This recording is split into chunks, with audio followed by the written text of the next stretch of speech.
Hi everyone, welcome back to my channel Paint and Read with Tink. I hope you do enjoying it, and I'm reading on my channel at the moment book named The Midnight Gang by author David Walliams. I hope you do enjoying it. In this video it will be chapter 5 and 6. Like I said, please write down your true opinion in the comment section below. What do you think? Do you enjoy it? And thank you very much everyone who subscribed to my channel, and thank you for everyone who just subscribed. And if you are not subscribed yet and you're listening and you like it, please consider to subscribe, guys. Okay, thank you very much and enjoy listening and watching the video. See you on the end. Chapter 5. Pink Frilly Nightdress Boy. Matron launched into what seemed like a very well-rehearsed speech. A speech she must have given to all her new patients. Now, young man, this is my ward, and these are my rules. Lights out, 8 p.m. sharp. No talking after lights out. No reading under the covers. No eating of sweeties. If I do hear the rustle of sweet papers in the dark, I will confiscate them on the spot. Yes, that includes you, George. The podgy boy immediately stopped chewing and kept his mouth tightly shut so Matron shouldn't see he was chewing a chocolate at that very moment. The woman continued at quiet apiece. Her words snapped like the crack of a whip. No getting out of the bed. No visits to the toilet during the night. That is what the bedpan is for. You will find a bedpan under your bed. There is a bell on the wall by your head. Ring the bell in the night only in an absolute emergency. Do you understand me? Yes, replied Tom. It was like being told off before you had actually even done anything wrong. Now, have you brought any pajamas with you? She asked. No, replied Tom. I must have been rushed here in an ambulance when I was knocked out of the cricket pitch. I didn't have a chance to pack anything, so I've just got my cricket kit that I came in. I don't mind sleeping in it. Matron's lips curled in horror. Repulsive child! You are as bad a disgusting excuse for a human being, the porter. He smells like he sleeps in his clothes. Ha ha! Can we call your parents to bring some pajamas for you? Tom shook his head sorrowfully. Why not? My mother and father lives abroad. Where? The boy hesitated before answering. I'm not sure. You are not sure? Said Matron loudly so everyone could hear. It was as if she wanted all the children in the ward to enjoy the new boy being humiliated as much as she did. They move around a lot for my father's work. I know it's somewhere with a dessert. Well, that narrows it down, she snarled sarcastically. You don't even know what country your own parents live in. Well, you will fit right in here. The children in this ward are all ones whose parents don't ever visit for one reason or another. They are either too poor to travel like Ambers, or too ill like Robins, or live too far away like Sally's. George has the best reason though. Would you care to explain why your parents never visit, George? Nah, the boy muttered in his Cockney accent. The accent struck Tom, as no one in his boarding school talked like George. The poor boy looked desperately embarrassed. Don't. George's father is in a prison for robbery, no less. So if anything goes missing in the world, we all know who to blame. Like father, like son. Ha ha ha ha ha. I ain't a thief, shouted George. No need to be sensitive, child. It's just my little joke. Well, it ain't funny, he replied. Oh, she added mockingly, I've touched a nerve. Now I have an idea for you, Tom. Let me find you something to wear in my lost property box. With the gleam in her eye, Matron turned on her heel and disappeared into her office. Moments later, she emerged with her hands behind her back and a suspicious grin on her face. "I'm awfully sad to say, Tom, that I don't have any pajamas to fit you," she said, "so you will just have to wear this." From behind her back, Matron produced a pink frilly nightdress. The smug grin on her face became even smugger. Tom looked at the pink frilly nightdress with horror. If the other boys in his boarding school ever heard about him wearing it, he would never ever live it down. In fact, he would be forever known as a pink frilly nightdress boy. "Please, just let me keep my cricket gear on," Matron pleaded Tom. "I said no," snapped Matron. "I got pajamas you can borrow," said George. "Don't be ridiculous, child," replied the lady in a flash. "Look at the size of you, boy. They will be far too big. Your pajamas would be too big for an elephant." Ha ha ha ha. Once again, no one laughed except Matron. "Now, get this on right away, or I will report you to the principal of the hospital, Sir Quintin Strillers. He would take a very dim view of a boy like you and could have you thrown out on the street," said the lady, as she whisked the curtains round the boy's bed. She stayed on the outside, leaving Tom to try to wriggle out of his clothes and into the nightdress on his own. "Quickly," ordered Matron. "I'm nearly there," called out Tom as he pulled things over his head. "Okay," he said, even though he felt far from okay. Matron then whisked the curtains back to reveal Tom. There he stood, pink frilly nightdress boy, in all his pink frilly nightdress glory. "Actually, it suits you," said George. I so wished I could see it," murmured Robin. "No, you don't," replied Amber. Chapter 6. Up to No Good. Tom had some humiliating things happen to him at his school over the years. There was the time when his shorts split while he was doing gymnastics.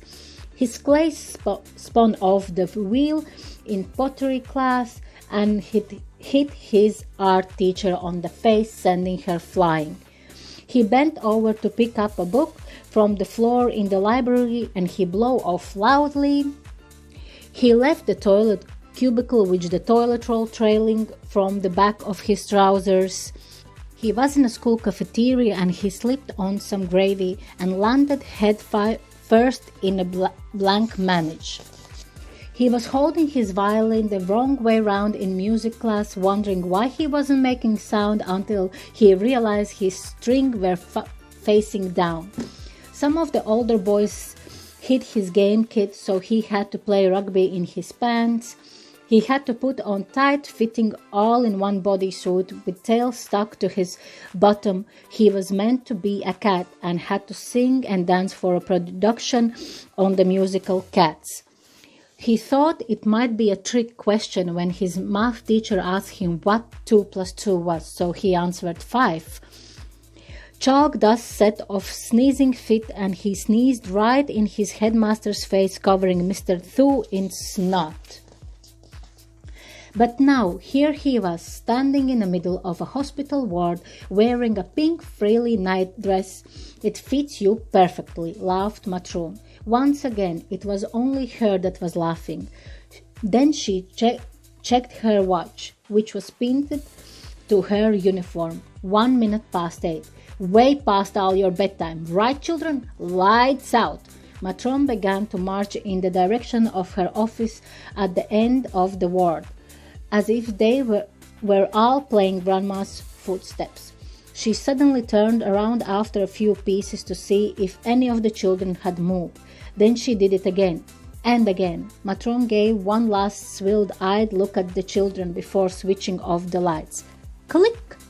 War descended into the darkness. Tom hated the dark. He was revealed that some lights came from the giant clock face on the House of Parliament, not far away from the hospital, across the rooftops of London. People called the clock tower Big Ben, after the huge bell inside in that chimed every hour. Bong! The lights from the clock face glowed early through the tall window. There was also a small desk lamp in the maroon's office. The lady sat there behind the glass, staring out into the gloom. She was scanning the beds in the children's ward for any sign of movement. Silence. Then out of the silence Tom heard a sound. It was the sound of a tin opening. Then followed the sound of paper rustling. But not just any paper. It sounded like a crinkly silver paper that sweets are wrapped in. Then Tom heard the sound of munching. Tom hadn't eaten since lunchtime, and he had barely eaten his lunch at school dinner, were so disgusting. Today it had been liver and boiled beetroots, followed by stewed rhubarb. Lying there on his hospital bed, Tom couldn't feel his tummy rumbling. When he heard another sweet being unwrapped and another, he couldn't help calling out softly in the dark, "Please, can I have one?" "Shush!" came a voice back. Tom was pretty sure it was coming from George's bed. "Please," whispered Tom, "I haven't eaten for ages." "Shush!" came another voice.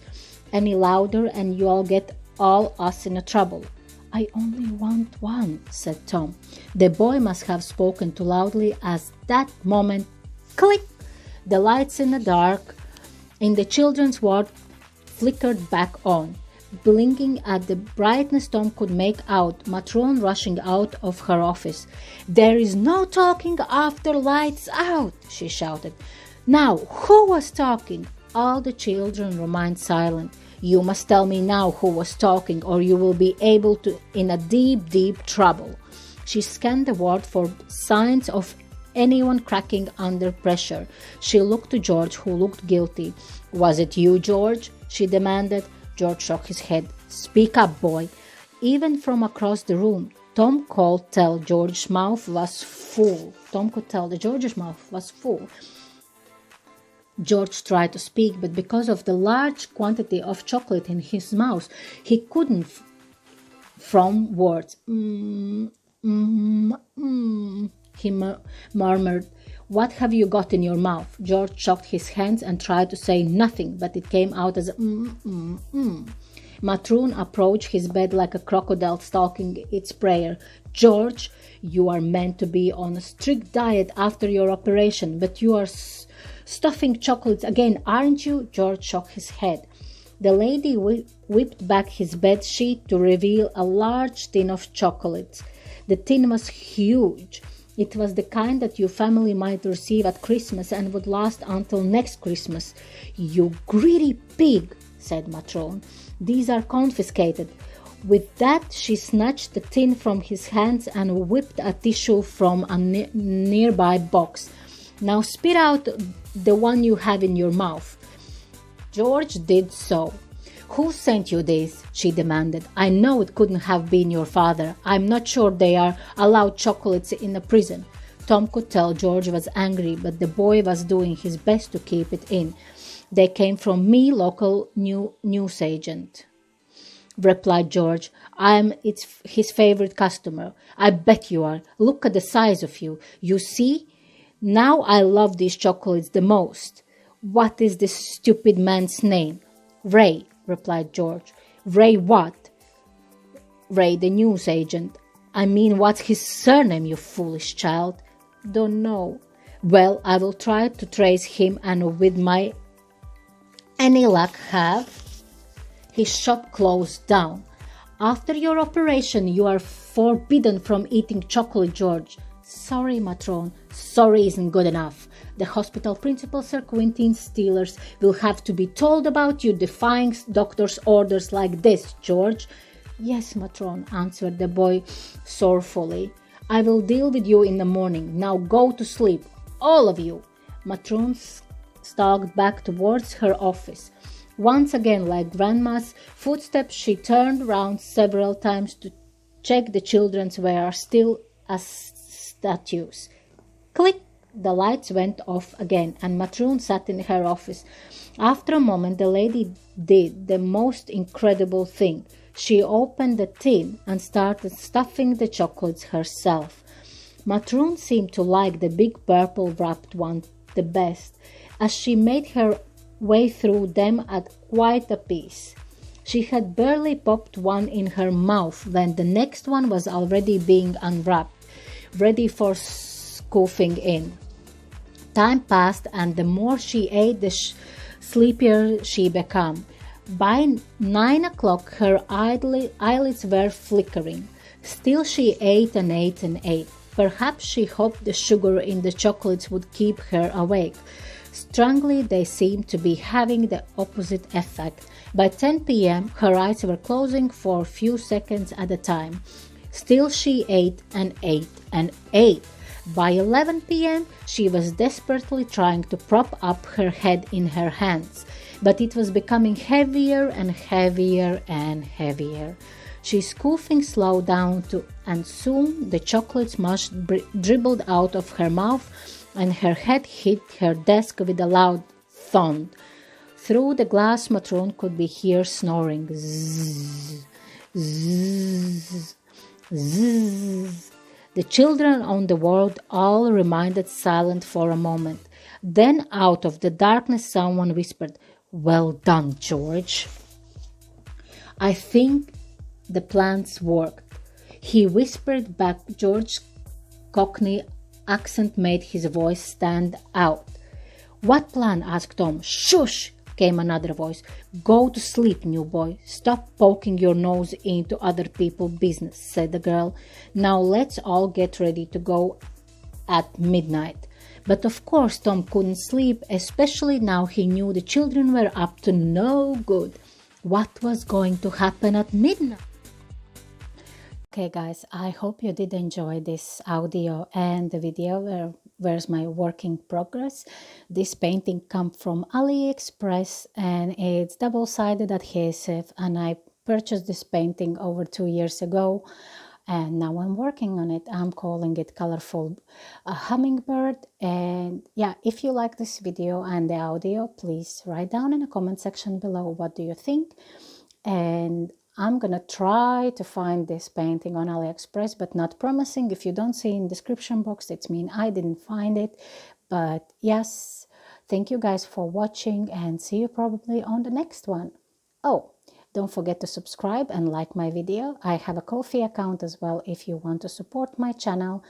All the Ko-fi money goes for new diamond painting or book. We will see. And yeah guys, thank you so much and see you next time. Bye.